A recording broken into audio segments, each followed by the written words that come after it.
Good afternoon. Hysia E-Tech series కార్యక్రమానికి స్వాగతం. The one and only technology show in the Telugu media HYSEA E-Tech series. గత వారం మనం internet of things ఈ IoT గురించి హైసియా E-Tech సిరీస్లో ఇద్దరు నిపుణులతో మాట్లాడి అనేక అంశాలు తెలుసుకున్నాం. ఇంకా ఈ వారం artificial intelligence and machine learning ఈ రెండు పదాలు IT ప్రొఫెషనల్స్తో పాటు సామాన్య జన బాహుళ్యంలోనూ విరివిగా ప్రచారంలో ఉన్నవే.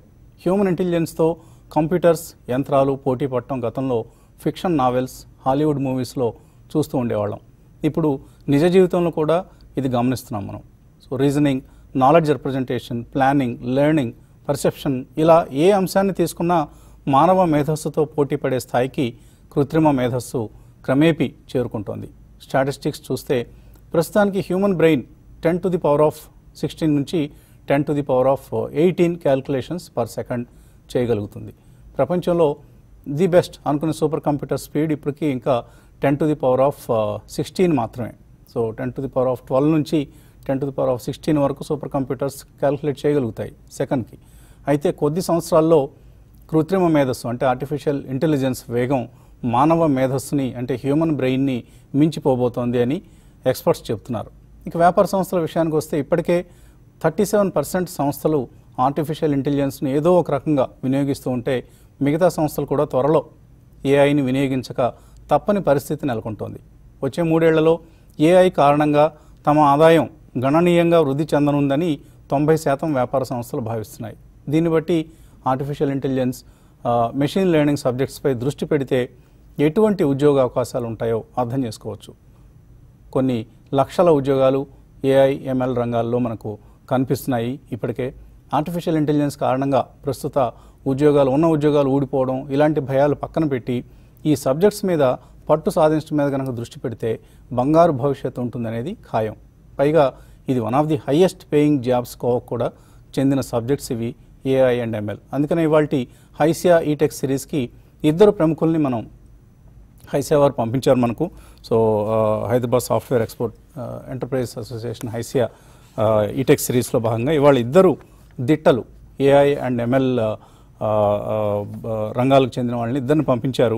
వాళ్ళిద్దరి బ్రీఫ్ ఇంట్రడక్షన్స్ ఒకసారి చూద్దాం. ఇప్పుడు ఫస్ట్ మనతో ఉన్నారు, లేడీస్ ఫస్ట్ అంటాం కాబట్టి సంగీత గారిని పరిచయం చేస్తాను. Sangeetha Yanamandra. So she is senior director engineering, leading analytics, legal tech and security business unit set, Open Text India. So ఈ సంస్థలో సంగీత యనమండ్ర గారు senior director. So she is a technology leader with 22+ years of experience in leading program and product management engagements in diversified domains. She has spearheaded initiatives from concept stage through development to the successful launch of several products both on-premise and cloud. She was instrumental in innovating and transforming delivery model which led to retention of highly demanding and strategic customers. So welcome Sangeeta garu, welcome to Hysia E-Tech series program. వారితో పాటు సంగీత గారితో పాటు మనతో join అవుతున్నారు Shivakumar Vandivillu. He is CTO Zaggle. So Shivakumar is a senior technology leader having more than 24 years of experience in leading technology for various product companies. He has great experience in building technology platforms from scratch by building a great team, setting up the right processes and architecting the tech platforms. He is a vocal proponent of AI ML technologies that he believes will permeate into every sphere of our lives. So welcome Shivakumar garu, welcome to the show. So thanks for attending this series today in spite of your busy schedules on a working day especially. So I'll begin with Shivakumar garu. So about 60 years back Herbert Simon predicted that machines will be capable within 20 years of doing any work a man can do. So we are witnessing that now to a large extent. Of course things like AI winter which is nothing but a period when funding for AI projects was difficult to happen. So far how do you see the progress or journey of AI and ML? Can you just give us a background of what has happened in the last, say, we are hearing this word from so many decades in fact. So what's really happening in these two domains? Right, okay. So before we start, good afternoon to everybody. Good afternoon, Sangeeta, and good afternoon to viewers. Before I start, I want to, start this with a small, what do you call a game? Right. Yeah, okay. I'm going to ask Sure. you a question. Rather than you asking us questions, I am Sure, going to sure. ask you a question. Yeah, for a change, that's good. Yeah. So let's say I'm going to give you two options, right? Right. Option A, I will give you 1 crore rupees right upfront today. Okay. Right. Option B, I will give you only 1 rupee, but I will invest in some instruments Okay. which will double in every single day. Okay. So you can take up the money after 30 days of investment. Okay. Which option would you choose? Of course, I am a marketsman. I am a stock marketsman, so I know the power of compounding, Mr. Shivakumar. So I will obviously go with the doubling of 1 rupee from today. Right. That's a great answer because not many people would know the power of compounding, and which also has exponential growth aspect of it. Right? True. Now, if you actually calculate, do you have any idea how much this 1 rupee would have become after 30 days? Any guesses?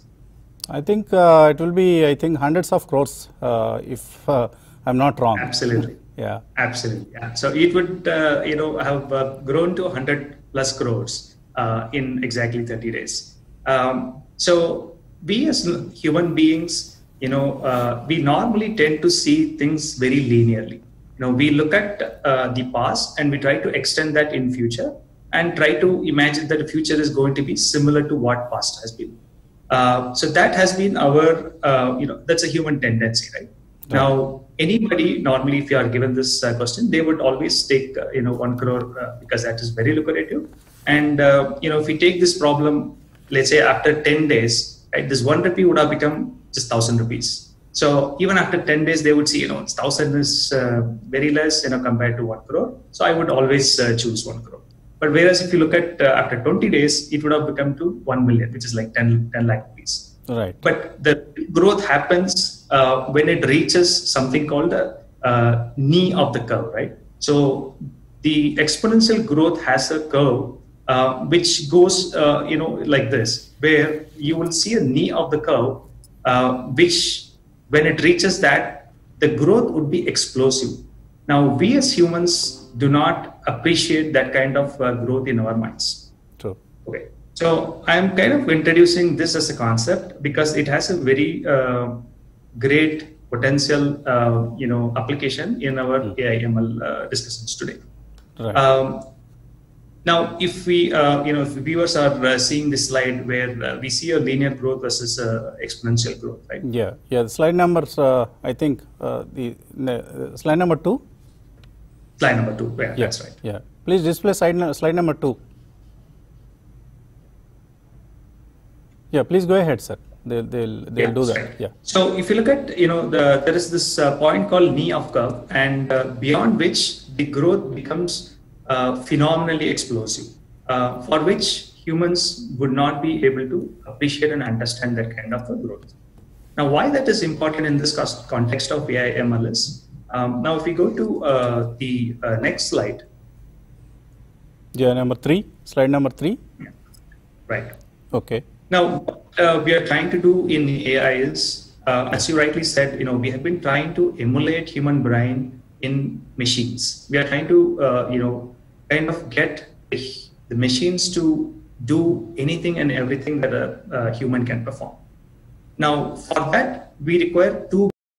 Now, if you look at the past, as you talked about AI winter, why it failed at that point of time. Now, if you look at our brain capacity in terms of computations, if we try to convert our neuron, the neurons, that the number of neurons that it gets involved for any learning that we do, it runs into hundreds of trillions of neurons for every single second for us to learn something. Now, if we estimate, researchers have estimated that, the number of instructions our brains perform is about 10 power 16 to 10 power 18, computations per second. Okay. Now, if the computer needs to match to this brain capability, the basic requirement is the computing capacity has to match this kind of, computations per second instruction set. Right. Now, why it did not happen in the past is we started our computers around 50s and early 60s, right? Now, one of the things that is leading this computing capacity is the Moore's law, which states that in every 18 months, the number of transistors that go into integrated chip is going to double. Now, that doubling problem that we talked about is where it's coming into this AI market. Okay. Now, it has started growing every 18 months, doubling its capacity. But in 70s, when humans try to emulate human brain, the computing capacity was so low that it could not match any of humans' capability. Now, fast forward to 2020. Today, the supercomputer is still not able to match our computing capacity in terms of our brain's capacity. Right? The supercomputer still has it's closer to a human brain, but still not there. Whereas the normal general purpose computers that we use or phones that we use is still like really powerful than what it was, say, 10 years back, but still it cannot match the human brain's capability. Now, if we take this forward, now if you go to the slide number 4. Yeah. Now, if you look at various capacities of different mechanisms, so different beings like insect or a mouse. So we have reached the mouse brain already. Now we will be reaching the human brain's capacity probably around 2030. Okay. Now that is when a normal computer would be able to match, at least in terms of the hardware potential, human brain's capability. Of course, you need software to run on top of it so that it can perform multiple functions of the brain. So brain performs various functions very, very efficiently. It can learn languages. It can visually, it can learn from various visual mediums.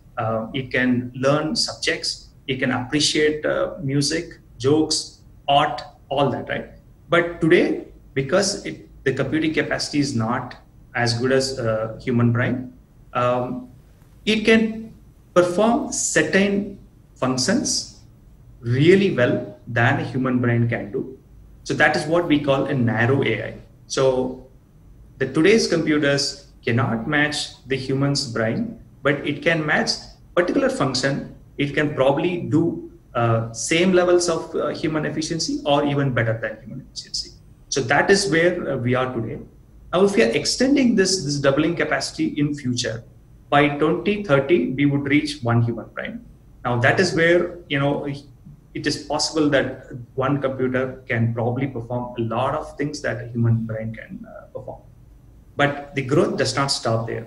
It's going to double even further. So if we extend this a little further, by 2045 is when researchers are saying the computing capacity of a single laptop is going to reach the entire human race of the entire Earth, which is assuming, say, the human by that time would be like 10 billion people. It's going to be one computer would be equivalent to an entire human race computing capacity. Now, that is when what we have been calling the runaway growth. Now, when the machine's intelligence reaches that kind of capacity, now what is going to happen is anybody's guess. There are a lot of speculations of machines going to take over humans, etc. So, but that is anybody's guess. But we are going to witness all of that very interesting and also threatening or to the human race, right? It's both interesting as well as exciting, as well as it is a little scary to look at a picture where one machine is able to match the entire human race intelligence. So that is the era that we are living in today, and where we are going forward. Right? That's the future that. So what it means is, in every single industry, in every single problem where human can perform certain tasks and certain functions, a machine would be able to perform equally well or better than human. So that is the kind of future that we are looking at. Right, Shivkumar Garu. So you made us both delightful as well as scary by giving details about AI. By 2045, we think the machines, the whatever it is, the computers will take Right. over the human race by a surprise, and I think they will do if whatever we are doing now is if it gets done by the computers, then what is the future for us? So we'll be we'll sit idly and machines will be performing entire humankind's tasks. So సంగీత గారు ఏంటి ఇప్పుడు మన శివకుమార్ గారు చెప్పినట్లుగా భయం వేస్తుంది, 2045 నుంచి ఇంకా మనుషులు ఏం చేయాలి అనే ప్రశ్న వస్తుంది ఇక్కడ. సో మళ్ళీ మధ్యలో మనకి మెషిన్ లెర్నింగ్ ఒకటి అంటున్నారు. సో మనకంటే ఫాస్ట్గా మెషిన్స్ విల్ లెర్న్ థింగ్స్ అంటున్నారు. ఈ నేపథ్యంలో అసలు ఏంటి ఏఐ అంటే ఆర్టిఫిషియల్ ఇంటెలిజెన్స్కి ఎంఎల్కి అంటే మెషిన్ లెర్నింగ్కి మధ్యలో ఉన్న రిలేషన్ ఏంటి? సో ఇండస్ట్రీస్ దీన్ని ఎట్లా అడాప్ట్ చేసుకుంటున్నాయి ఈ టెక్నాలజీస్ని? Yeah, so before I start, thanks Shiva for a wonderful description about AI. Ippudu Shiva garu cheppinattu like yeah, AI ante oka intelligence oka machine lo మనం actual గా సృష్టిస్తున్నాం కదా. So అది ఎలా సృష్టిస్తున్నాం, ఈ ఏఐ మనకి యాక్చువల్ గా ఎలా హెల్ప్ చేస్తుంది? ఏఐ ఉందని చెప్పి కంప్లీట్ గా ఇంకా హ్యూమన్ వర్కే ఉండదు అలా ఏమీ లేదు. ఇప్పుడు ఇది బ్రాడ్ గా మనం చూసాం అనుకోండి, యాక్చువల్ గా ఏఐ ఎలా హెల్ప్ చేస్తుంది అన్నది చూస్తే మనం 3 different ways అని అనుకోవచ్చు. ఒకటి అసిస్టింగ్, ఓకే, అసిస్టెడ్ ఇంటెలిజెన్స్ అంటామట. దీంట్లో ఏంటి అంటే రెగ్యులర్ గా ఉండే టాస్క్ అన్ని ఏఐ త్రూ మనం ఆటోమేట్ చేసేస్తాం. ఇవి ఎలా అంటే ఇందులో మనకి డిఫైన్డ్ ఇన్పుట్స్, ఓకే, అవుట్పుట్స్ ఇలానే ఉండాలి అని చెప్పేసరికి ఏంటంటే చాలా యాక్టివిటీస్ స్ట్రీమ్ లైన్ అవుతాయి. దాంతో ఏంటి అంటే ఏఐ సిస్టమ్ మనకు అక్కడ యాక్చువల్ గా యాక్షన్స్ తీసుకున్న ఆ యాక్షన్స్ తో ఏం డెసిషన్స్ తీసుకోవాలి అనేది హ్యూమన్ ఇన్వాల్వ్మెంట్ ఉంటుంది అక్కడ. ఫర్ ఇన్స్టెన్స్ ఇప్పుడు మనకి ఒక ఎగ్జాంపుల్ తీసుకోవాలంటే హెల్త్ కేర్ లో మనం చూసాం అనుకోండి, 24/7 ఓకే డాక్టర్స్ కానీ నర్సెస్ కానీ ఐసీయూలో కంటిన్యూస్ గా మానిటర్ చేయడం అనేది చాలా కష్టం. ఇలాంటి చోట మనం యాక్చువల్ గా మనం చూస్తే ఏంటంటే ఏఐ చాలా హెల్ప్ చేస్తుంది, ఏఐ చాలా అసిస్ట్ చేస్తుంది. ఏంటి అంటే అక్కడ పేషెంట్ కి బీపీ ఎలా ఉంది, లేకపోతే ఈసీజీ లెవెల్స్ ఎలా ఉన్నాయి, ఆక్సిజన్ లెవెల్స్ ఎలా ఉన్నాయి, ఇవన్నీ కాన్స్టెంట్ గా మానిటర్ చేసి ఎక్కడైనా ఏమైనా తేడా వచ్చిందంటే the system will immediately give an alert. అంటే యాక్షన్ చేసింది, కానీ ఆ అలర్ట్ మూలంగా డాక్టర్స్ ఏం చేయాలి అనేది ఏఐ చెప్పదు. So there is still requirement మనకి డాక్టర్స్ కానీ నర్సెస్ కానీ ఏం డెసిషన్ తీసుకుని నెక్స్ట్ ఏం చేయాలి అన్నది అక్కడ human decision is very important. Okay, వీళ్ళ రోల్స్ ని కూడా ఏఐ తీసుకునే అవకాశం ఉంటుందా? ఈ డాక్టర్స్ నర్సెస్ రోల్ ని, ఆఫ్ కోర్స్ నర్సెస్ అంటే ఇంజెక్షన్ చేయాలి కాబట్టి అది కూడా రోబోట్స్ చేసేస్తాయేమో అనండి అనిపిస్తుంది. అవన్నీ ఇంకా రావడానికి చాలా చాలా టైం పడుతుందండి. ఓకే, సో ఇది ఇక్కడ ఏంటంటే అసిస్ట్ చేస్తున్నాయి డాక్టర్స్ కి. ఇందులో ఏంటి అంటే ఇప్పుడు మనకి ఏంటంటే ఎఫిషియన్సీ పెంచుతున్నాయి. అలానే ఇప్పుడు ఇంకో రకంగా చూసాం అనుకోండి, ఏఐ ఆగ్మెంట్ చేస్తుంది. ఆగ్మెంట్ చేయడం అంటే ఇక్కడ ఎలా వస్తుంది అంటే ఇప్పుడు ఇంతకు ముందు సిస్టమ్ లో ఏంటి అంటే మనకి ఈసీజీ లేకపోతే బ్లడ్ షుగర్ ఇవన్నీ ఈ లెవెల్స్ లో ఉంటే ఈ రిస్క్ రేస్ చేయి అని చెప్పి కంప్లీట్ గా రూల్స్ బేస్డ్ గా సిస్టమ్ డిజైన్ అయ్యి ఉంది. ఇప్పుడు ఆ రూల్స్ కాకుండా వేరే పారామీటర్స్ కూడా అన్ని కన్సిడర్ చేసుకుని, external parameters, external data, okay, ఇవన్నీ కన్సిడర్ చేసుకుని మనం చూడాలి అని అంటే ఏంటంటే ఈ పర్టికులర్ దీంట్లో ఏఐ ఏం చేస్తుంది అంటే ఇక్కడ హ్యూమన్స్ ఏవైతే డెసిషన్స్ తీసుకోవాలో అలాంటి చోట్ల అది ఇంకా అడిషనల్ ఇన్ఫర్మేషన్ ఇచ్చి సపోర్ట్ చేస్తుంది అన్నమాట. ఇక్కడ ఏంటి అంటే ఏఐ సిస్టమ్స్ మనతో ఇంటరాక్ట్ చేస్తాయన్నమాట. దానికి ఇప్పుడు మనం ఏదైనా కమ్యూనికేషన్ చేయాలి అని అంటే ఆ కమ్యూనికేషన్ మనం టెక్స్ట్ లాగా ఇవ్వాలా, లేకపోతే మనం యాక్చువల్ గా వాయిస్ లాగా, ఇప్పుడు మనకి ప్రతి స్మార్ట్ ఫోన్ లో మనం చూస్తే ఏంటి, మనకి అసిస్టెంట్ ఉంది, పర్సనల్ అసిస్టెంట్ ఉంది. మన ఇన్స్ట్రక్షన్స్ ఇస్తుంటే అందులో ఉన్న సిస్టమ్ యాక్చువల్ గా ఇమీడియట్ గా డీకోడ్ చేసుకుని మనకి చేసేస్తుంది. సో ఇలాంటి వాటిల్లో ఏంటంటే technologies like natural language processing అని చెప్పి, ఇక్కడ మిషన్ లెర్నింగ్ అని చెప్పి, ఓకే, ఇక్కడ మనకి ఇమేజ్ రికగ్నిషన్ అని చెప్పి, ఈ టెక్నాలజీస్ అన్ని మనం యాక్చువల్ గా యూస్ చేస్తున్నాం అన్నమాట. ఇక్కడ ఏంటి అంటే మనకి ఆగ్మెంట్ చేస్తుంది. So both AI system and the human being, okay, ఇద్దరు కలిసి అక్కడ ప్రాబ్లమ్ సాల్వ్ చేయగలుగుతారు అనమాట. ఇక్కడ ఏంటి అంటే మనం చూస్తే ఇక్కడ మనం డేటా అని చెప్పాం. డేటా అనేసరికి అదొక మళ్ళీ పెద్ద ఓషన్ అండి. ఇప్పుడు కరెంట్ వల్ల చూసామంటే డేటా అనేది మల్టీ మోడల్. నేను ఇప్పుడు మల్టీ మోడల్ అంటున్నానంటే ఓ డేటా మనకి వాయిస్ లో రావచ్చు, లేకపోతే టెక్స్ట్ రూపేణ రావచ్చు, లేకపోతే వీడియో రూపేణ రావచ్చు, లేకపోతే మనకి ఇమేజెస్ లాగా రావచ్చు, లేకపోతే చాలా చాలా విధాలుగా. అండ్ ఇవన్నీ ఉట్టి తెలుగు ఇంగ్లీష్ లోనే రావాలని లేదు కదా, మనకి మీడియం చూస్తే ఏ లాంగ్వేజ్ లో అయినా రావచ్చు. ఇలా ఈ డిఫరెంట్ సిస్టమ్స్ నుంచి మనకి డేటా వచ్చి, ఓకే, దాన్ని యాక్చువల్ గా ప్రాసెస్ చేసుకుని దాని మీద మనకి సిస్టమ్ అంటే దాని మీద సిస్టమ్ రియల్ టైమ్ గా ప్రాసెస్ చేసి మనకి ఇన్సైట్స్ ఇస్తే అక్కడ అప్పుడు మనం ఇంకా మంచిగా యాక్చువల్ గా ప్రాబ్లమ్ ని సాల్వ్ చేయగలుగుతాం అన్నమాట. ఇలాంటి విషయాల్లో AI and humans together will actually work together. అందుకని ఇక్కడ మనం ఆగ్మెంటెడ్ ఇంటెలిజెన్స్ అంటాం. ఇప్పుడు థర్డ్ కేటగిరీ ఉంది. అక్కడ ఎలా అంటే కంప్లీట్ గా అటానమస్, కంప్లీట్ గా AI సిస్టమే మొత్తం చేసేస్తుంది. ఇప్పుడు అది డ్రైవర్లెస్ కార్స్ అని మనం వింటున్నాం, టెస్లా వాళ్ళు ఆల్రెడీ రిలీజ్ చేశారు. సో ఇలాంటి వాటిల్లో ఏంటి అంటే కంప్లీట్ గా AI యాక్చువల్ గా మొత్తం అనలైజ్ చేసేసి డెసిషన్స్ తీసేసుకుని యాక్షన్స్ తీసేసుకుని అన్ని చేస్తుంది. ఇది అవ్వడానికి ఇంకా చాలా టైం ఉందండి. సో ఇది అయినా కూడా సరే ఇందులో ఇంకా చాలా రీసెర్చ్ అవుతుంది. ఇప్పుడు ఎందుకు అంటే ఇప్పుడు మనకి ఇప్పుడు మనం కార్ డ్రైవ్ చేస్తున్నాం అనుకోండి, మన ఎదురుగుండా ఒక ఆబ్జెక్ట్ వచ్చింది అనుకోండి, అది కారా లేకపోతే ఇప్పుడు ఒక్కొక్కసారి మనకి కొంతమంది లిఫ్ట్ ఇమ్మని చెప్పి అడుగుతారు, అది యాక్చువల్ గా అబ్స్టకల్లా లేకపోతే ఎవరైనా మనల్ని అడుగుతున్నారా అనేది మనం డిసైడ్ చేయగలుగుతున్నాం. కానీ అలాంటి ఇంటెలిజెన్స్ ఏఐలో రావాలి అంటే ఇంకా టైం పడుతుంది. వాటి మీద రీసెర్చ్ అవుతుంది. కానీ ఇప్పుడు ఎక్కువ మనకి ఇండస్ట్రీలో చూస్తుంటే ఏంటంటే ఆగ్మెంటెడ్ AI ఇస్ సంథింగ్, అది మనకి చాలా ఉపయోగం, దాని మీద చాలా యాక్టివిటీస్, దాని మీద చాలా అడాప్షన్ అవుతుంది. రైట్, ఓకే అండి. సో ఇద్దరు కూడా ఇవాళ మా ప్రేక్షకుల అదృష్టం, చాలా సింప్లిఫై చేసి చెప్తున్నారు, సబ్జెక్ట్ని చాలా నార్మల్ లెవెల్కి తీసుకొచ్చి చెప్తున్నారు. IT జార్గన్ చాలా తక్కువగా వాడుతున్నారు. So that's one best thing that I have observed. Thank you so much అండి. చాలా ఇంకా మనం చాలా డిస్కస్ చేయాలి. సో శివకుమార్ గారు, ఏఐకి సంబంధించి డిఫరెంట్ సెక్టర్స్ దీన్ని ఎలా అడాప్ట్ చేసుకుంటున్నారు, అంటే ఇవాల్వింగ్ ట్రెండ్స్ ఎలా ఉన్నాయి, ఏ సెక్టర్లో ఈ ఏఐని ఏ విధంగా వాడుతున్నారు? So if we take slide number 10. Yeah. Slide number 10 తీసుకోండి.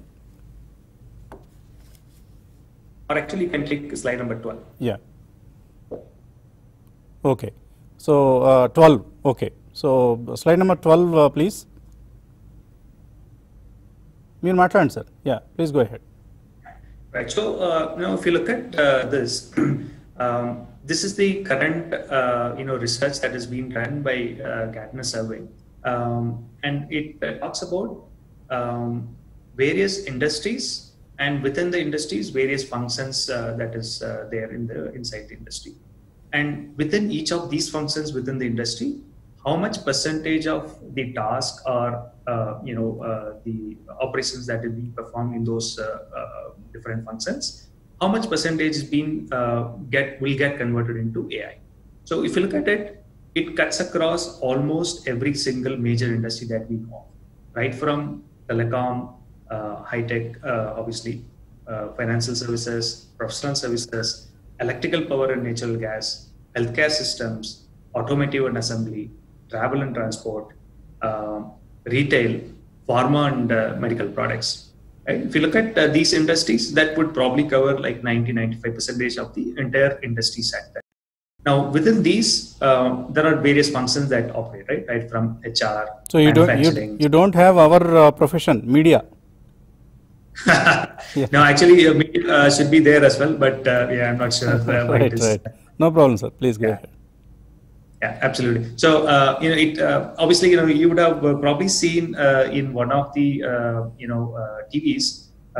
Today, there is no anchor, but there is a robo which is asking questions to the participants. True. So that's where media has also been using AI extensively, right? And Okay. that's something that we would keep seeing in the future as well. Right. Now, if you look at all these different functions, so anywhere from, let's say, a minimum of 4-5% of certain functions to almost like 70-75% of certain functions would be replaced or would be done by AI. Is the trend that we are going to see, and this is something we are not talking about like really far into future, but this is in 2023, which is like 3 years from now. Right. So it is cutting across all the industries, cutting across all the functions. Whether it is being done by low-level human beings or very really intelligent human beings, every single function is going to get affected in next 3 years. Now, if we extend this in further future, say for 10 years down the line, and probably you would see like 80% across all these different functions and industries. Right sir. So ప్రతి డొమైన్లో ప్రతి సెక్టర్లో AI role పెరగబోతోంది. అది కూడా ఎప్పుడో కాదు, వచ్చే 3 ఏళ్లలోనే జరగబోతోందని ఇందాకటి స్లైడ్లో చాలా చిన్న ఫాంట్స్ ఉన్నాయి. అందరికీ అర్థమైందో లేదో, మనకి ఎవరెవరైతే ఇవాళ ఈమెయిల్స్ పంపిస్తున్నారో వాళ్ళ క్వశ్చన్స్తో అందరూ చాలామంది ఏం చేస్తారంటే please send us the PPT అని వదిలేస్తున్నారు. అలా ప్రతి వాళ్ళకి పీపీటీ పంపండి. ఓన్లీ ఒక వ్యాలిడ్ క్వశ్చన్, మంచి క్వశ్చన్స్ అడిగిన వాళ్ళకి పీపీటీ తప్పకుండా పంపిస్తాం. సో మంచి క్వశ్చన్స్ అన్నీ మెయిల్ చేయండి, అలాగే కాల్స్ చేయండి. చిన్న బ్రేక్ తీసుకుని వచ్చేస్తాం. ఈలోగా మెయిల్స్ కాల్స్తో సిద్ధంగా ఉండండి.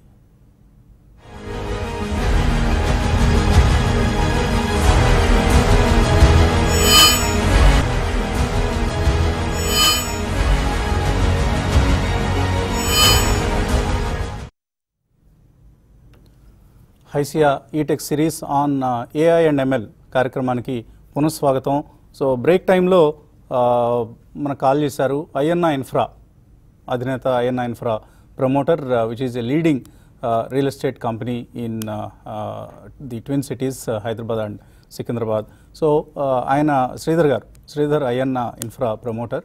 సో శ్రీధర్ గారి డౌట్ ఏంటంటే రియల్ ఎస్టేట్లో ఆర్టిఫిషియల్ ఇంటెలిజెన్స్ని ఏ విధంగా ఉపయోగిస్తున్నారు? So any of the experts would like to take this question అండి. ఐదర్ ఆఫ్ యూ, ఎవరైనా తీసుకోవచ్చు. నేను చెప్తానండి. ప్లీజ్. సో రియల్ ఎస్టేట్ లో ఇక్కడ యాక్చువల్ గా బ్రోకర్స్, ఏజెంట్స్ వాళ్ళు సిస్టమ్ కనెక్ట్ అయినప్పుడు కదా వాళ్ళకి perfect match okay of people ఎవరికైతే ఇంట్రెస్ట్ ఉందో రియల్ ఎస్టేట్ బై చేయడానికి కానీ, లేకపోతే రెంట్ చేయడానికి కానీ, సెల్ చేయడానికి కానీ, ఓకే ఇలాంటి చోట్ల ఏఐ చాట్ బాట్స్ యాక్చువల్ గా చాలా ఉపయోగంగా ఉంటాయి. అలానే ఇప్పుడు చాలా వెబ్సైట్స్ లో కూడా మనం చూస్తే చాట్ బాట్స్ 24/7 ఆపరేట్ చేస్తూ ఉంటాయి అన్నమాట. మనం కనెక్ట్ అయిన వెంటనే మనం యాక్చువల్ గా మనకి ఏ ఏరియాలో, ఏ లొకేషన్ లో మన రిక్వైర్మెంట్స్ అన్ని ఇచ్చామనుకోండి, అవి ఇమీడియట్ గా మనకి యాక్చువల్ గా ఏజెంట్ డీటెయిల్స్ కానీ, లేకపోతే దాంతో పాటు రెలవెంట్ గా ఉన్న ప్రాపర్టీ డీటెయిల్స్ కానీ మనకు క్విక్ గా ఆన్సర్స్ వస్తున్నాయి అన్నమాట. సో ఇలా రియల్ ఎస్టేట్ లో కూడా స్లోగా the industry is actually adapting AI. Okay, Andy. So that's for I also add, Shivakumar, related topic, which is 3D printing. So 3D printing is going to kind of change the way real estate functions on the construction side. Right. So there are two aspects of the real estate side, right? One is the human aspect, where brokers, buyers are there, and where there are platforms that is going to connect both of these, and where AI is going to play a major role. And in the construction side, the 3D printing is going to play a huge role. So today, if you look at in Dubai, there is a building that's been built completely by a 3D printer without much human intervention at all. So that's a future that we are looking at, where a lot of construction would be done by 3D printing. Right. So we have been hearing about 3D printing for quite some time. So let's hope it enters the Indian real estate sector as well in the near future. So that's the reply for you, Sridhar Garu. Hope it has satisfied your query. So we have callers waiting. Let's take some calls from the viewers. Hello. Yeah, so call cut అయినట్లు కనిపిస్తుంది. And ఒక important question for both of you. So ఎక్కడ నేర్చుకోవాలి? ఇప్పుడు AI ML గురించి మనం చాలా తెలుసుకున్నాం. సో ఇవి ట్రైనింగ్ ప్రీ రిక్విజిట్స్ ఏంటి ఇందులో ఎంటర్ కావాలి అంటే, and what kind of training resources you can suggest for our student community or the already IT professionals who are into AI and ML?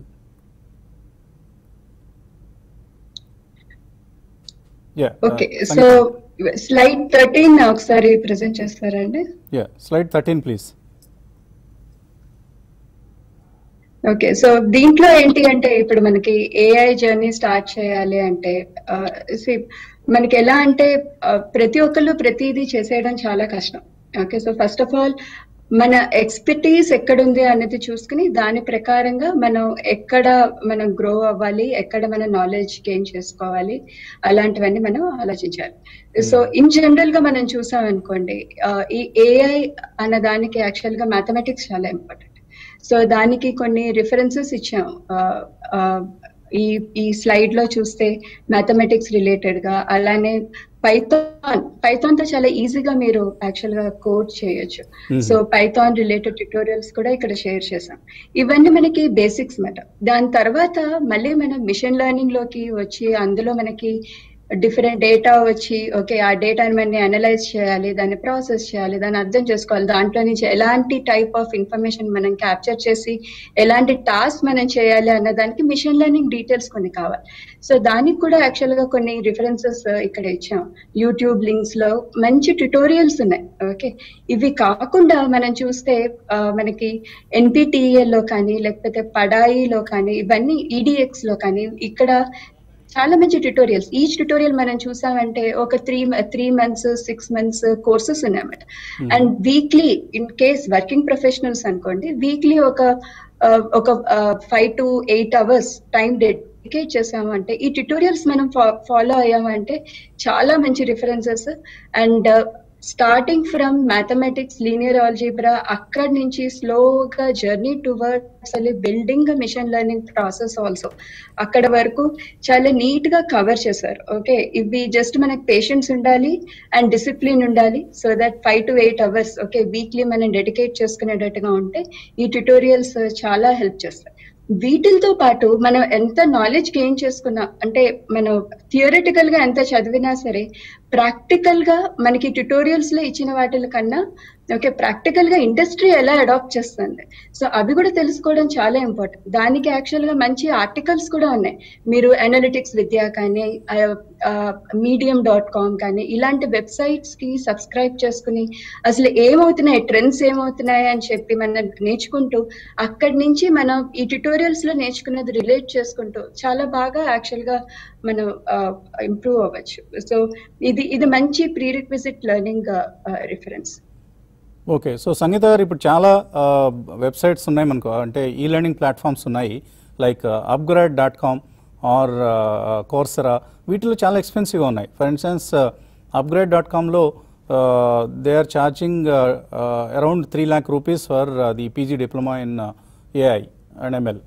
So అంత ఎక్స్పెన్సివ్ కోర్సెస్కి వెళ్ళటం కరెక్టేనా? ఇప్పుడు మీరు చెప్పినవి అయితే చాలా ఎఫోర్డబుల్గా ఉన్నాయి, ఫ్రీ రిసోర్సెస్ అసలు most of them. So what is the difference between these expensive courses and the free resources? ఒకటే డిఫరెన్స్ అండి, మనం అక్కడ డబ్బులు కట్టినందుకు ఏంటంటే దాని గురించి అయినా సరే మనం కంపల్సరీగా కమిట్మెంట్ ఉంటుంది. ఇక్కడ ఫ్రీ రిసోర్సెస్ అనేసరికి ఒక 2 days 3 days చేస్తాము, తర్వాత మన కమిట్మెంట్స్ తో మనం మళ్ళీ డైవర్ట్ అవుతాము, మళ్ళీ ఇట్ టేక్స్ టైం. అదే డిఫరెన్స్. లేకపోతే యాక్చువల్ గా in terms of course material కానీ ఎగ్జాంపుల్స్ కానీ ఈవెన్ మనకి ఫ్రీ రిసోర్సెస్ లో కూడా మన క్యాప్స్టోన్స్ ప్రాజెక్ట్స్ అన్ని ఉంటాయి. కానీ ఏంటి అంటే మనకి అసిస్టెన్స్ అప్గ్రేడ్ వాళ్ళు ఇచ్చినట్టుగా ఇక్కడ ఉండకపోవచ్చు, అదొకటి మనం వర్కౌట్ చేసుకోవాలి.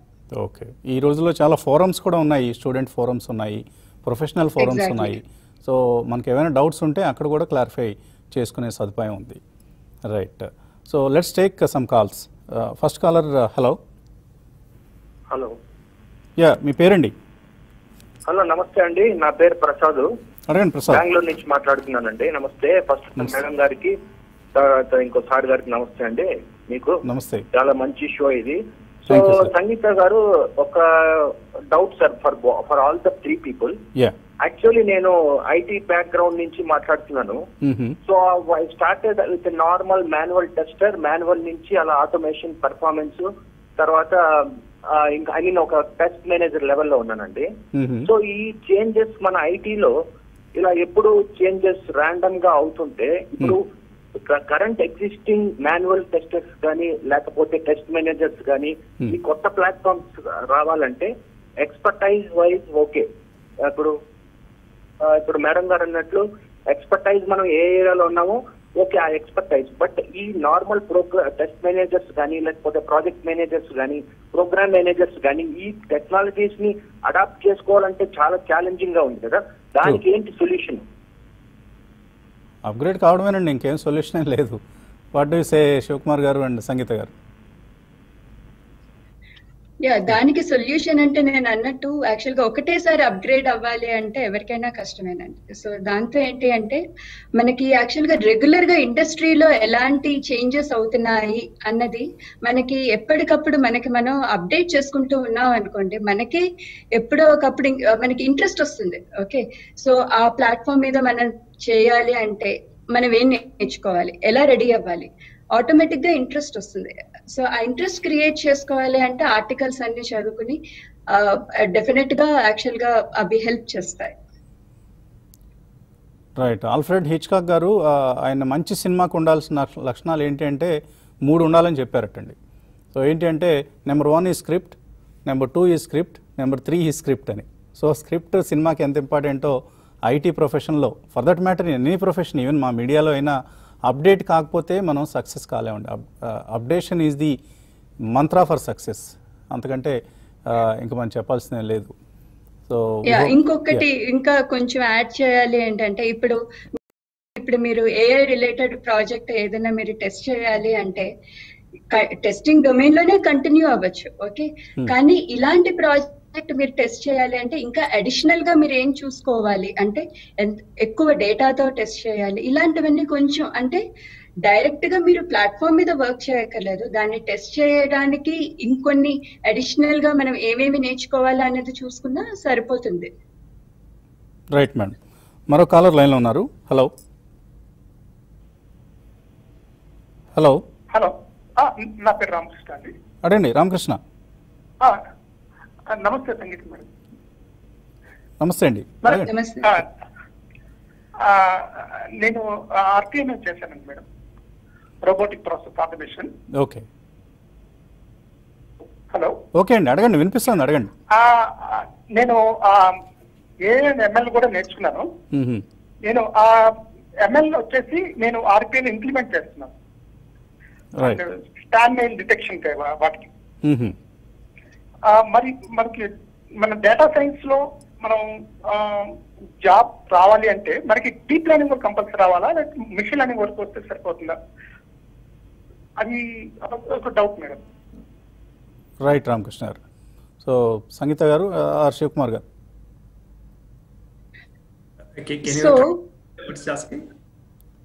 యా, శివకుమార్ గారికి కొద్దిగా తెలుగు ఇబ్బంది ఉంది, అది మన ప్రేక్షకులకు అర్థమై ఉంటుంది. What he is asking about is he has done his RPA, the robotic process automation. He is working on that, and he has also learned AI and ML, which he is trying to implement in his job. But what he is trying to ask is deep learning, if he learns deep learning also, is that better, or can he get his job done through machine learning? Okay.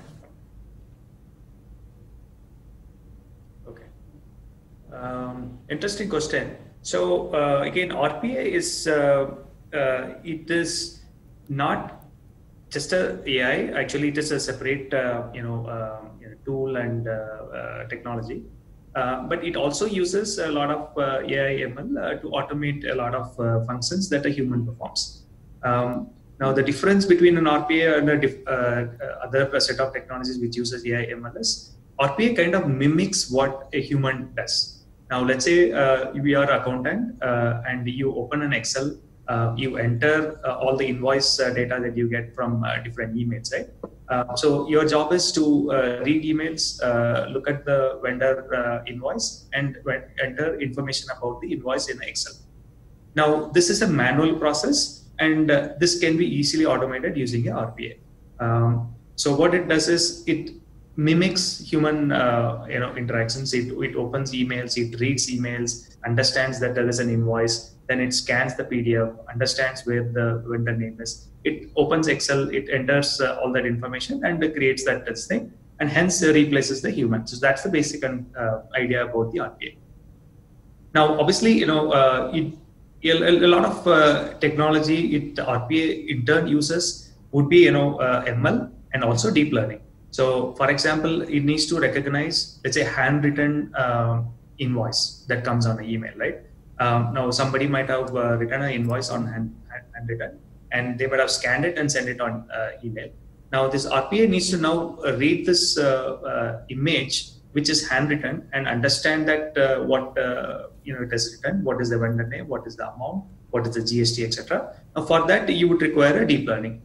But I'm not sure whether you as a user of RPA would require to learn deep learning in order to implement that. But the implementer of RPA would have used deep learning to use this. So my answer would be that probably you do not require a deep understanding of deep learning, but it would definitely help you in cases where RPA is not able to do its job. So you can add a plugin on your own where you can use deep learning and use some of the problems that RPA is not able to solve. Right. The subject is so interesting. So far, we have received more than 100 mails. I don't know how we can take so many mails and reply to them. So let's take one more call. Hello. Sure. Hello yeah, మీ పేరండి? నా పేరు అనురాధ అండి. అడగండి అనురాధ్ గారు. Data analytics కి దీనికి differences ఏంటి సార్? తీసుకుంటే మా బాబు తీసుకుంటే. మీ బాబు ఏం చేస్తున్నాడండి? మా బాబు ఇంజనీరింగ్ జాయిన్ అవ్వబోతున్నారు. జాయిన్ కాబోతున్నాడు. సో +2 4 months గ్యాప్ కదా సార్. ఏమేమి బేసిక్స్ నేర్చుకుంటే యూజ్ ఉంటుందా, యూజ్ లేదా? ఏమేమి నేర్చుకోవాలి మేడం చెప్పమని. చాలా మందిలో ఈ సందేహాలు ఉన్నాయి సంగీత గారు. సో ఏంటి అసలు ఏది నేర్చుకోవాలి? డేటా అనలిటిక్స్ అని ఆవిడ ఒకటి అడిగారు. తర్వాత ఇప్పుడు మనం AI/ML అంటున్నాం. ఇందాక ఒక ఆయనకి ఆల్రెడీ ఐటీలో ఉన్న ఆయనకే డీప్ లెర్నింగ్ కూడా నేర్చుకుంటే మంచిదా? సో ఇలా ఎన్ని నేర్చుకోవాలి, ఎంత నేర్చుకోవాలి? పంపించలేకపోతున్నాం పిల్లల్ని. ఏమేమి నేర్చుకుంటే మంచిది, వాటి లింక్స్ అది కావాలి. రైట్ అనురాధ్ గారు, అర్థమైందండి. సంగీత గారు చెప్పండి. ఓకే, సో ఇందులో మనకు వచ్చేసరికి ఇప్పుడు డేటా అనలిటిక్స్ అయినా సరే, మిషన్ లెర్నింగ్ అయినా సరే, డీప్ లెర్నింగ్ అయినా సరే, ఓకే, దీనికంతా ఒక లైఫ్ సైకిల్ ఉందండి. ఓకే, సో దేనికైనా సరే ఫస్ట్ డేటా కావాలి, డేటాని ప్రాసెస్ చేయాలి. ఓకే, ఈ డేటా నుంచి మనం ఇన్సైట్స్ తీసుకుని దాని ప్రకారం ఏమైనా యాక్షన్స్ తీసుకోవాలి. ఓకే, అంతవరకు యాక్చువల్ గా మనకి డేటా సైన్స్, డేటా అనలిటిక్స్ అవన్నీ వస్తాయి అన్నమాట.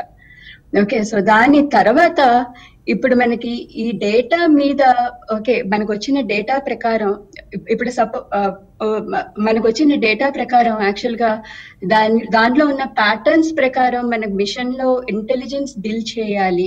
ఓకే, దాని మీద మనం యాక్చువల్ గా ఇన్సైట్స్ తెచ్చుకోవాలి అని అంటే అక్కడ మనకి మిషన్ లెర్నింగ్ కానీ, డీప్ లెర్నింగ్ కానీ, ఇంకొంచెం variety of data, high dimensional data వస్తే మనకి డీప్ లెర్నింగ్ కానీ ఇవన్నీ యాక్చువల్ గా అవసరం అన్నమాట మనకి. ఓకే, సో ఇప్పుడు మీరు అడిగిన క్వశ్చన్ కి ఏంటి అంటే journey will start from data analytics. Okay, so ఇది అక్కడ మనకు కావాల్సినవన్నీ నేర్చుకున్నాక సో మెల్లగా మనం machine learning and deep learning కి వెళ్తామండి. అది పాత్ యాక్చువల్ గా. Right madam. So that is how first step should be data analytics అండి. ఆ తర్వాత మీ బాబు ఎలాగో ఇంజనీరింగ్ వెళ్తాడు కాబట్టి అక్కడ ఆయన నేర్చుకున్న సబ్జెక్ట్స్ని బట్టి అప్పటికి ఉన్న ఎమర్జింగ్ టెక్నాలజీస్, ఎమర్జింగ్ ట్రెండ్స్ ఇవన్నీ ఎప్పటికప్పుడు గమనిస్తూనే ఉండాలండి. అంతకంటే వేరే ఆప్షన్ లేదు. అండ్ పిల్లలకి మనం చెప్పాల్సిన అవసరం లేదు. దే విల్ డెఫినెట్లీ, వాళ్ళ పీర్స్ ఉంటారు, వాళ్ళ లెక్చరర్స్ ఉంటారు, వాళ్ళందరూ గైడ్ చేస్తూ ఉంటారు. ఏం వర్రీ కాకండి, చక్కగా మంచి కెరీర్లో మీ అబ్బాయి ప్రవేశిస్తాడు. కొన్ని మెయిల్స్ తీసుకుందాం. గోగినేని దార్విక అనే పేరుతో వచ్చింది. What are the trustworthy courses to learn about machine learning? Shivakumar గారు. Okay. I think it's a it's kind of a difficult question to answer because it is specifically asking which this thing. So we are not recommending specific courses. Okay. But in so today if you look at the number of courses that are available, if you look at categorize the courses that are available on different platforms. Based on the content and the type of reviews that we get from the people, Coursera, Udemy, or some of the top 2-3 top platforms where you can learn machine learning and artificial intelligence or deep learning. And if you also look at nowadays, what has happened is a lot of top universities have started offering their courses online. Or if it is not online, they have recorded the courses and it is available. So let's say if you want to do a deep learning course or an artificial intelligence course from MIT, right? Which was not possible, let's say even a few years back. But today they have started opening all of their course content. All the lectures are available on video. So those are different platforms where you can go and start learning. Whether you want to do a guided approach where you can go to Coursera and Udemy, or an open class type of format where you can get content from top universities, whether it is from US or from India, where IITs and BITS Pilani, all these courses are available online. Right sir.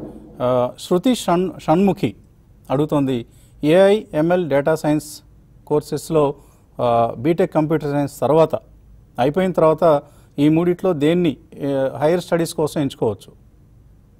సంగీత గారు. మళ్ళీ ఒక్కసారి question repeat చేయండి. అమ్మాయి BTech in computer science చేస్తుంది. ఇది అయిపోయిన తర్వాత maybe she asking for MS అనుకుంటాను.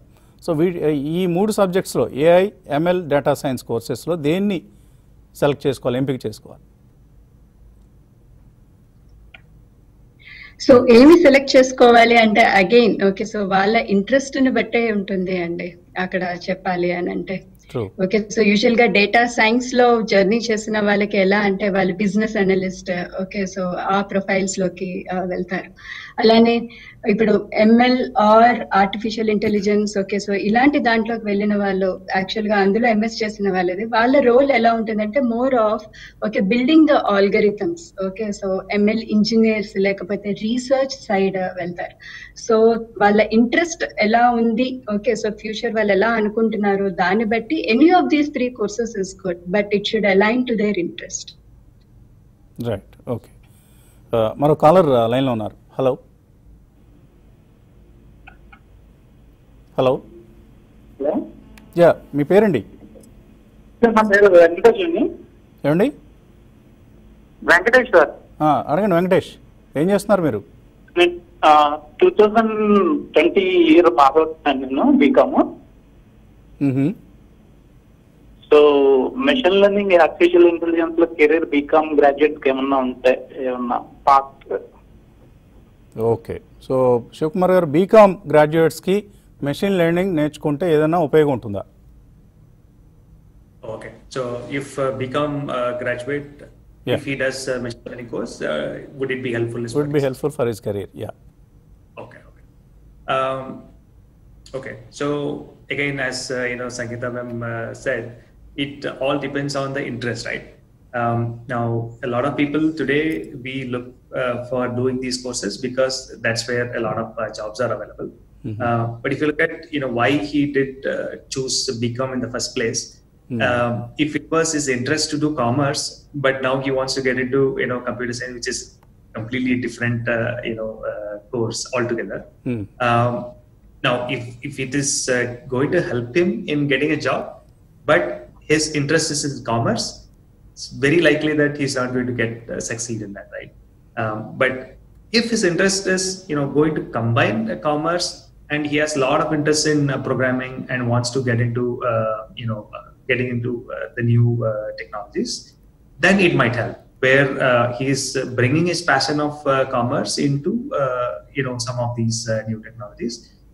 And trust me, as we talked about, every single industry is going to get affected, and every single functions are going to be affected by AI. So to answer broadly, anybody, irrespective of their background, they need to learn and understand at least the concepts of AI and ML, because it's going to affect them, if not today, very soon. So it's going to be helpful, really helpful for sure. But whether he will be successful or not depends on their interest and passion. Right sir. ఇంకొక call తీసుకున్నాం, last call. Hello. Hello. Yeah, అడగండి, మీ ప్రశ్న అడగండి. This is Laxman Reddy అండి. లక్ష్మణ్ రెడ్డి, అడగండి Lakshman. So I did my masters. I have experience in pharma 16 years. Yeah, so I did my master's in pharmacy. Okay. I have around 16 years experience. So now I have gone through some websites. I came to know that data science and AI and machine learning will drive the pharma industry also. True. And will fasten the regulatory approvals, clinical phase approvals, and drug research. So how AI and ML will help us to drive fast into the approval pathway. Okay. Yeah. So he's asked, have you understood, Mr. Shivkumar? No, Basically, can you repeat? the drug research and clinical trial fastening approval process. Okay. So how AI and ML are useful in his drug research and meeting the regulatory requirements of the pharma industry? Interesting question. Yeah. Sangeeta, you want to take that? Yeah, Sangeeta garu. Yeah, so question ఏంటంటే drug research and regulatory processes లో AI ML ఎక్కడ ఉపయోగపడుతుంది అన్నది కదండి. Yeah, అవును. True. Okay, so drug research అక్కడ వచ్చేసరికి ఇప్పుడు మనం ఒక డ్రగ్ గురించి రీసెర్చ్ చేస్తున్నప్పుడు కదండి, సో యాక్చువల్ గా ఆ డ్రగ్ రిలేటెడ్ ఇన్ఫర్మేషన్, అందులో ఉన్న కాంపోనెంట్స్, అందులో మనం యూస్ చేసేవన్నీ, ఓకే, సో ఆ కాంపోజిషన్ రిలేటెడ్ గా, ఓకే, సో ఇప్పుడు మనం ఎక్స్పెరిమెంట్ చేసి మనం యాక్చువల్ గా మనకి అలాంటి డీటెయిల్స్ మనం తెలుసుకుని మన ప్రొసీడ్ అవ్వాలి అంటే చాలా కష్టం. Okay, so there may be some failures also. అలా కాకుండా మనకి యాక్చువల్ గా ఇండస్ట్రీలో చాలా మంది దాని మీద రీసెర్చ్ చేస్తుంటారు కదా. ఆ రీసెర్చ్ రిలేటెడ్ ఆర్టికల్స్ అన్ని మనం యాక్చువల్ గా చదివి దాని రిలేటెడ్ గా మనం యాక్చువల్ గా అర్థం చేసుకుని ఏ కాంపోజిషన్స్ లో చేశారు, ఓకే, అవన్నీ మనకి తెలుసుకుని చేయడానికి కూడా అది కూడా చాలా టైం కన్స్యూమ్. సో ఇలాంటి ఏరియాస్ లో యాక్చువల్ గా మనం ఎంఎల్ ప్రాసెస్ చాలా ఉపయోగపడుతుంది. ఓకే, సో వేర్ మన డిఫరెంట్ ఆర్టికల్స్ అన్ని ఇచ్చి, ఓకే, మన ప్రాబ్లమ్ ఇలా ఏంటంటే ఈ డ్రగ్ కి మనం యూజ్ చేసే ఈ మినరల్స్ కి లేకపోతే ఈ కాంపోజిషన్స్ కి ఎలా ఇంపాక్ట్ ఉంటుంది, ఏ కాంబినేషన్స్ లో మనం వాడచ్చు, ఓకే, ఏ కాంబినేషన్ లో వాడితే మనకి ఎలాంటి రియాక్షన్ వస్తుంది, ఇలాంటివన్నీ ఇన్ఫర్మేషన్ మనకి ఇంటర్నెట్ లో ఉన్నది యాక్చువల్ గా తీసుకుని దాని మీదుగా ఒక ప్యాటర్న్స్ అవన్నీ మనకి ఏఐఎంఎల్ యాక్చువల్ గా హెల్ప్ చేస్తుంది అన్నమాట. క్విక్ గా మనకి రిజల్యూషన్ తీసుకురావడానికి, క్విక్ గా డెసిషన్ తీసుకురావడానికి. ఇందాక నేను చెప్పాను చూడండి, ఆగ్మెంటెడ్ ఏఐ అని చెప్పి. ఓకే, సో ఇక్కడ యాక్చువల్ గా ఇదొక area. Okay, so where you can really look at actually leveraging AI. Right. So thank you so much Sangeeta garu and Shivakumar garu. మనం we have run completely out of time. So both the experts have done extraordinary job of simplifying things and analysing things and presenting it to our viewers. Thank you so much both of you అండి. So కుదిరితే వీళ్ళకి ఇప్పుడు mails ఎవరెవరైతే పంపించారో వీళ్ళందరికీ mails కూడా మన ఎక్స్పర్ట్స్తో reply ఇప్పించే ప్రయత్నం చేస్తాం. పీపీటీస్ అయితే తప్పకుండా లాస్ట్ వీక్ అందరికీ పంపించాం. ఈ వీక్ కూడా మీకు అందరికీ ఇప్పుడు మెయిల్స్ పంపించిన వాళ్ళందరికీ పీపీటీ ప్రజెంటేషన్స్ని మీకు పంపిస్తాం. అందరూ ఫాంట్స్ చిన్నగా ఉన్నాయి, మేము అర్థం చేసుకోలేకపోయాం, అది ఇది అంటున్నారు. కాబట్టి మీ సౌకర్యం కోసం ఈ పీపీటీ మీకు పంపించడం జరుగుతుంది. ఇది ఈ వారం హైసియా ఈటెక్ సిరీస్. వచ్చే వారం హైసియా ఈటెక్ సిరీస్లో మళ్ళీ కలుద్దాం. Keep watching TV5.